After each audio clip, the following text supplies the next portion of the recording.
Hello, everybody. This is Clint Macro with Meet the Pressers, and we're here at the 2026 NRA annual meeting in Houston, Texas, at the Voices of the Second Amendment area, specifically at the Meet the Pressers Gun Freedom Radio Studio of Liberty. And we have some very special guests here today. We have an NRA board member and a distinguished person within the gun industry, and we have Jackie, his wife. So we have Scott Emsile and Jackie Emsile. Welcome to the show. Thank you for coming on. Thank you, Clint. It's great to be here. Cool. So tell me, what's it like to be a board member of the NRA at this day and age? It's interesting. I'm just ending the first year of a 3-year term. I got elected for the first time last April, and it's been a learning experience. But it's a lot different, I think, than the NRA that everybody remembered way back in the old days. We've made a lot of changes over the past year. We're doing absolutely fabulous right now, for really lack of a better term. We ended 2025 in the black for the first time in 5 or 6 years, which was great. And this year in the first quarter, we're in the black. So that works out. That's perfect. We haven't done this in a lot of years, and we're really working hard to turn this around. Good. Yeah, I mean, when you look at the history of the NRA, controversy and strife has been, an organization that's been around that long, you get cycles, things happen. Yep. I can definitely say, working with a lot of different organizations that have a board membership and leadership, there's always going to be some level of friction. But I think that's kind of what makes an organization powerful and strong. But when it gets to be very divisive, that can be interesting. And that can be very interesting at times. I mean, we have our moments sometimes in some of the meetings that I sit in, and they'll go back and forth, and we step out of the meeting and everybody's friends again. Oh yeah. And that's a great thing. Yeah. We can talk amongst ourselves and bounce ideas off of people before we take them into a full committee, or even before the board, or before the membership. I've definitely seen, talking to the guys at education and training, there's more vim and vigor towards putting assets towards education and training. I definitely know, having worked with the guys at ILA, there's a lot more cooperation with state level organizations. I'm the vice president of FOAC, Firearms Owners Against Crime in Pennsylvania, which is our Pennsylvania century. It's a Second Amendment organization, but it's more about Article 1, Section 21 of the Pennsylvania Constitution. Okay. Our Second Amendment. And we've done some great work with the guys at ILA over the last couple of years. And traditionally, that wasn't always the case. Maybe 10, 15 years ago, there was a little more friction. Friction with it. Yeah. And ILA, they're doing such yeoman work right now with everything. It's just been really, really tough. They haven't had the true amount of people that I really think that they do need. They've gotten much better now. It'd be great to have one person from ILA in every state, but we just can't do that right now. Yeah. But between everything going on the federal level, we're still fighting for HR 38. That's the Concealed Carry Reciprocity Act. Virginia right now, what happened in Virginia was an absolute travesty. Yeah. With everything. So we're already gearing up for some lawsuits there. And just all the other states that are going on and everything like that. It's tough. I live in Florida now. I moved down there 2 years ago. I'm originally from New York. Okay. I spent my entire life in New York. So I got a pretty good idea of New York politics, and even that's gone downhill in the past 5 years. Yeah, just when you think it can't get any worse. Huh? It does. Yeah. It does. Yeah, you had mentioned Virginia, and I think that is that's going to be a huge fight in Virginia, and it's going to be interesting to see how some of the case law comes out of that when the lawsuits start to fly. But let that be a lesson to all gun owners. Pennsylvania, we got a midterm coming up where all of the representatives in the House are up for grab and half of the Senate. If we lose the Senate in Pennsylvania, we will be worse off than Virginia in just a matter of months. So gun owners need to register to vote and get out and vote for pro-gun people. And you can get resources from FOAC and from ILA to learn better who is a pro-gun candidate and who really isn't. So Get registered to vote.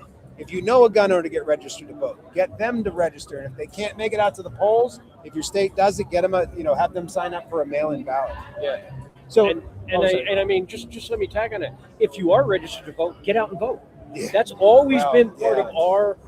That's has been traditionally for sometimes in the sporting community as a whole, not just gun owners, but hunters and that sort of thing. They figured a vote doesn't matter. Elections have consequences. Every vote that we can get matters. Virginia just proved that. If you think your vote doesn't matter, look at how much elected officials and candidates pay to run. They pay a lot of money for your vote. Yep. So there's a lot of value there. And that's really our opportunity to rid the swamp of the alligators, so to speak, right? Yeah. People talk about term limits, and it's like, well, you know what? If we all actually researched and knew what our elected officials are doing, we went to the polls, there's your term limit, vote them out of there. Yeah. You would look like you would say something. It's actually the democratic part, the democracy part of our democratically elected constitutional republic. It's the thing it's one of the few things that we can do as citizens to make sure that we get good people in elected office, and that cannot be stressed enough. So I'm going to put out the challenge to all the gun clubs, the gun ranges, put all the gun shops. Start finding out, even if you have to put out a list of all the pro-gun candidates and say, take this, or you put it in your pocket when you walk in a voting booth, use that as your reference sheet, put it back in your pocket when you leave. Yeah. We provide those in Pennsylvania, FOAC, 2apa.org, and look up the voter. During the primaries, we will recommend a candidate. We recommend, but during the general election, we'll endorse them. And we have a really, really, really hard, tricky test that they take, a questionnaire. They fill that out every year. We generally, like the NRA, will endorse an incumbent if they have been pro-gun. But we make them take that test every time. And we also look at their voting record. We look what they're saying, and that factors into our rating as well. But Jack, you were talking about being involved with the election process. Tell me what you're doing with the women's program. I was absolutely honored to have been brought on to the Women's Programs Committee. The NRA actually has 42 different committees. Did you know that?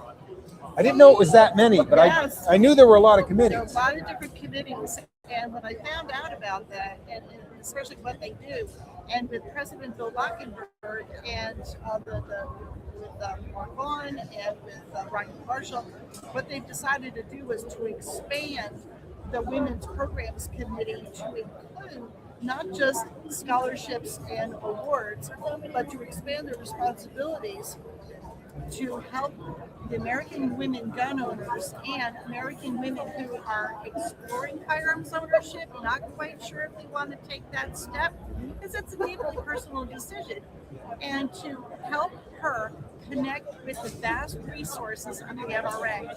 In other words, let NRA help you. And we will go with you as far as you need us to go with you.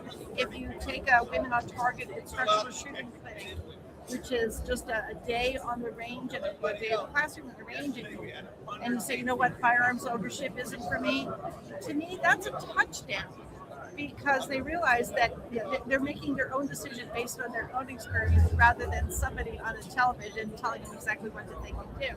So this, we now have a pier just outside, right next to Eddie Eagle. So if you're here in Houston, come on over, check out the lobby. And even if you're not a member of the NRA, it's out in the lobby, so you can have access to that women's booth. We would absolutely love to have you stop by, come and talk with us. If no one is there at the booth, we've got a contact form that you can fill out, and you can leave for us, and we will follow up with you.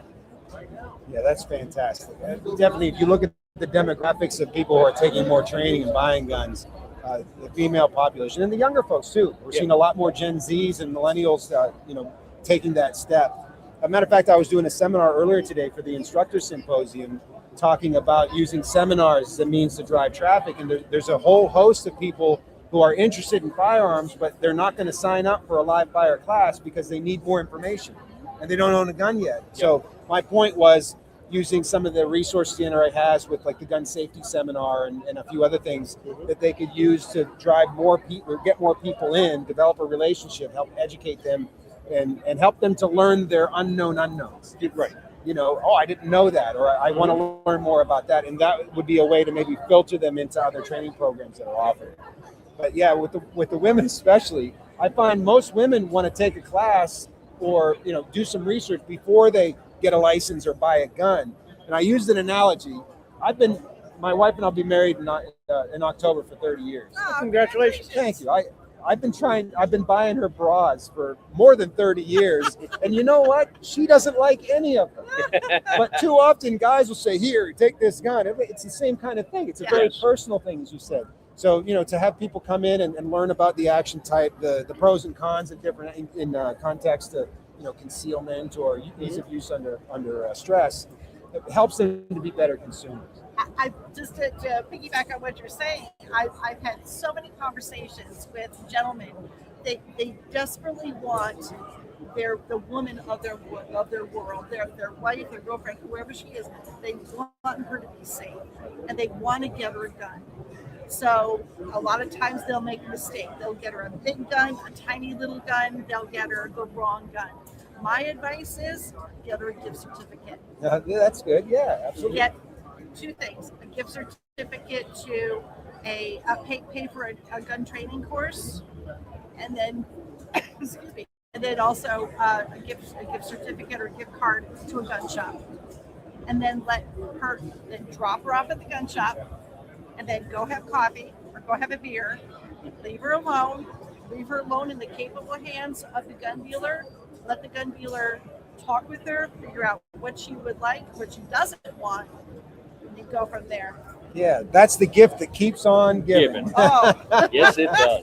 So Scott, if you were king of the world for a moment, what would you do if you had complete control of the NRA and it was your decision? What were some of the things you'd like to see happen as time goes on? Wow, boy, that's a tough one. There's as time goes on. I mean, obviously, we want to get out to more people. We need to get out to the Gen Zs, or not Gen X. I am Gen X, but Gen Zs, the millennials, things like that. We need so, and that's one of the things we are working on trying to figure out.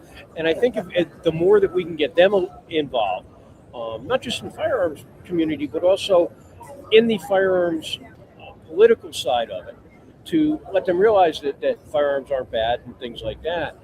That would be a great thing. Obviously, more training, more education is a great thing. I mean, the NRA, we've got a lot of good programs. It might be, training for the various basic pistol, basic rifle, shotgun, everything like that. They might be due for a refresh. We haven't refreshed them in a few years. So yeah, actually, I did the instructor I think they're working on seminar. I And, actually recorded it for Marty, and they've got some red dot stuff coming out, and they've updated Right. some of the materials. Yeah, they finally are now. They're finally starting to catch up with the way more people shoot. It's not the old revolver or semi-automatic with iron sights and that sort of thing. A lot more people are using red dots, I've noticed. A lot more of the handgun manufacturers are making them so you can put, they got the cutout plates on the semis. They've got them on revolvers now. Yeah. Which I've seen scopes on revolvers for hunting, but first time I've ever seen a red dot. So it was a few years back. So, and I think that's a great thing. Need to get more women involved. We need to get more women even involved in the NRA. We've got a good, I don't know what the count is right now. The current election, we just brought in four more women that have never been on the board before. So we're starting now to get a little bit more there. And then, on the ILA, it'd be great if we could sit there and just, way back like we used to do in the days, sitting before Congressman, how many postcards do you want to be sent to you when they don't agree with it? We just can't afford to do that anymore. So Postcard campaigns are very effective. Yes, they right? are. Yeah. Yes, they are. But it costs money. Yeah. See, that's part of what the problem is. So, and one of the I actually may have some ideas on that. FOAC, we did a postcard campaign a couple of years ago, and it was pretty successful, and we did it in such a way that there wasn't a huge high cost. So maybe we can talk about that later on. Yeah, maybe that's something that Yeah. we can talk. We can take over to John Comerford from ILA. Yeah. Because they're always looking. They do. One of the things that we've always had complaints about is I'm getting constant mailings from the NRA. 2, 3 a week. Yeah. So we are, well, especially with the cost of postage these days, Yeah. we're definitely trying to cut that back. But ILA still needs to put out a few more mailings than the NRA does properly.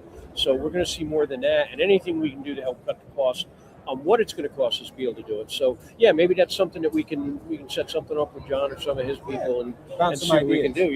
Yeah, that would be a great thing. I tell you, one thing that's going to be great for communications is the NRA app. The NRA app is absolutely, and that's why I brought this. These are little cards. I've got a pocket full of them that I'm handing out, so people can see. There, you can scan the QR code right there. Yep. If you didn't get it, too late. Go on to the NRA website. But you can go to the NRA website and get it. Put in your member number. It'll walk you through how to set up for password and everything like that. And it just takes you to a whole host of stuff. It's not just ILA, but it's the 2 magazines. It's everything else that you'll have access to. And it's great. It's absolutely, when we got the word roughly a month ago, it's like as soon as I got the email on it, I immediately went to the App Store and downloaded it. It's like, oh, this is perfect. I will say that if you do, every now and then there is a little quirk. Sometimes you can't always find your member number correctly. Just contact member services, explain what's going on. It might take them a little while to get back to you as they figure it out. We have had a few people that's happened with. One of them is a gentleman I know up in New York. And we got that all resolved relatively quick with it. It was a problem that they found does happen, but it's not that frequent. So that's what works out great. Well, with any launch of an app, there's always going to be bumps. But I can tell you, I went on and it ran flawlessly, and right away I was finding stuff. It was pretty easy to navigate. Yeah, and sometimes it's easier than the website.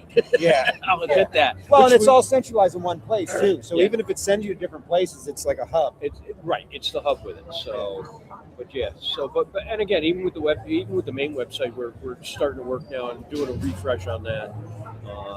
Heard that today at the members meeting. So, so we're working on all that. Cool, excellent.